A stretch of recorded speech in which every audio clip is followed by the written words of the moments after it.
अहिल्यानगरच्या जनतेकरता जनतेला मी समर्पित करतो. ज्यांनी आमच्या राष्ट्रवादी भाजपच्या युतीला जे प्रचंड त्यांनी आपलं पाठबळ दिला, आशीर्वाद दिला. हा विजय आमचे विश्वनेता आदरणीय प्रधानमंत्री नरेंद्र मोदी साहेबांचा आहे. हा विजय आमचे राज्य देशाचे आपले पंतप्रधान माननीय अमित भाईंचा आहे.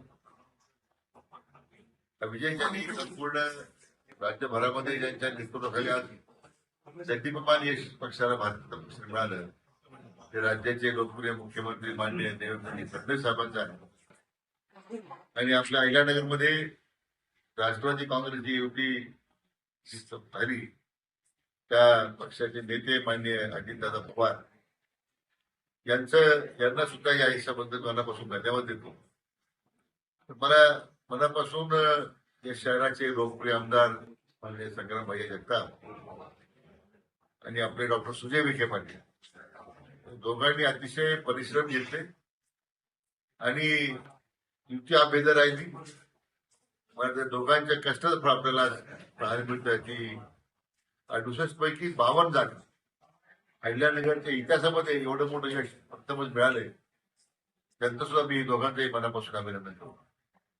एकंदरीत आपण पाहिलं तर खासदार सुजय निलेशंके आहेत, मात्र एकही जागा तुतारीला पक्षाला आलेली नाही. गटाही कुठंतरी एका जागेवरच विजय झालेला आहे. एकंदरीत मला वाटतं जनतेने ज्यांना नाकारलं त्यांच्याबद्दल काय प्रतिक्रिया देणार, त्याच्यात जनतेने जी प्रतिक्रिया नाकारून व्यक्त केलेली आहे. त्यांनी आरोप केले होते की भारतीय जनता पार्टी दबाव आणते, दबावाचं राजकारण करते, पैशाचं राजकारण करते, असं त्यांनी आरोप केला होता. जनतेने आता लोकशाही पद्धतीने उत्तर दिलं.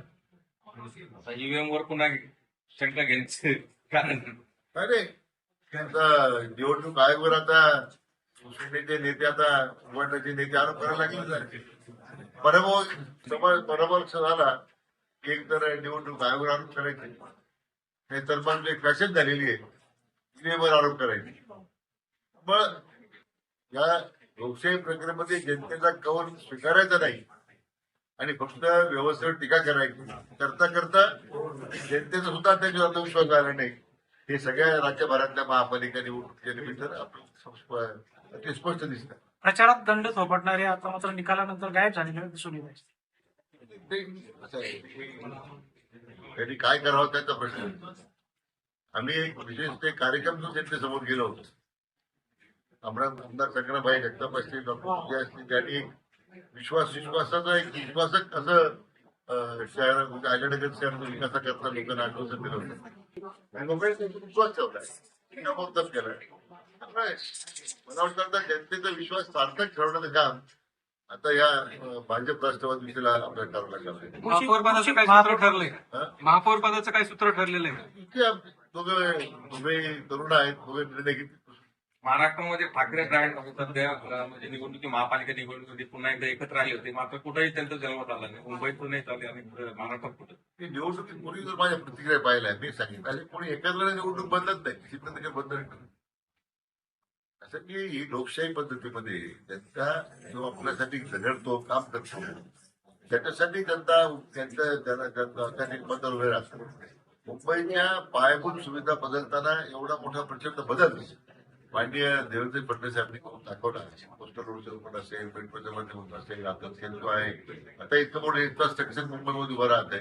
मला वाटतं त्यामुळे कधी दिवस घरातून जागा व्हायचं, मग बाहेर यायचं आणि मग आम्ही एकत्र झालो म्हणून सांगायचं. ते आजच्या काळात जनतेला मान्य नाही. हा